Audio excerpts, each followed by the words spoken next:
ძალიან მაგას გეტყვი. ეს ასად არ მომიყოლია და მოგიყვები აქ. და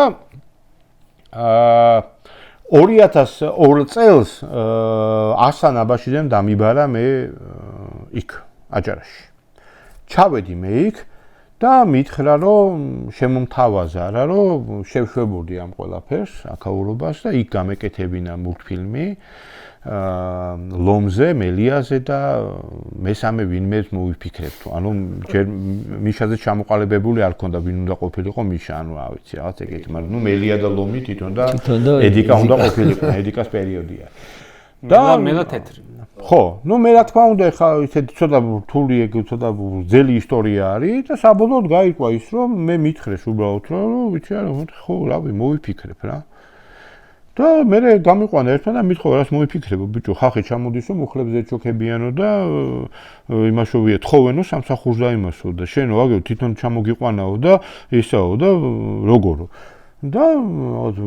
მე ვიღაცა გამოვიდა რა მანქანა გეუასება ჯიგარო და მე ვთქვი რა ვიცი ეს მოდელი მეთქი არ არის პრობლემა ჩათვალე რომ უკვე ყავს აი რაღაც ტერმინების მელაპარაკებიან რა და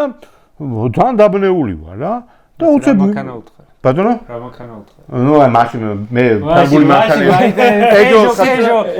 406 ხო და მაშინ ნუ მიყვარდა რომ მე ფაგული მანქანა მithანი ვარ ეს ცალკე თემა არის მაგალითად ცალკე და ნახე ხა რა ხდება წამიყვანეს ზაღლების აი ამ იმაში პიტომნიკი რო ყავდა რა მე ერთი ზაღლი მე შევეცადე და იქიდან მე წამოვიყვანა და მე მყავდა იქიდან ერთი ყულმუტი ხიჯაღლი არავის არ უნდოდა და ის მე მყავდა მე ლედი უსაყვარლესი ზაღლი და მოვიდა ასლანი და ყველა პიჯაკებს ჩასმოლე მე ვარ ერთი რაღაც ისე და ამოიღო ეს ხელსაწყმანი გაიკეთა და ხორცს აძლევს ამ ზაღლებს უყრის და ესე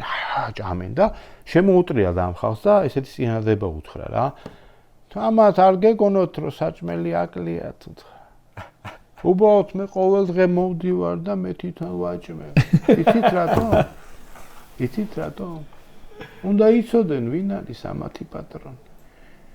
კი უყარდა იმ ზაღლებს და გაეტინა. ახლა დაღმა ხა პოლიტიკური შეხედულებები და ის არ იცი და აკმევდა. ანუ ხალხს უცხარო ვინ არის პატრონი დაღმა და ეს თქვა და გადაუგდეს ხორცი იმას აფაჭამე და ისეთ ბედნიერები და მე ცუდად გავხდი. ფილმის კადრებით იყო. ხო და მე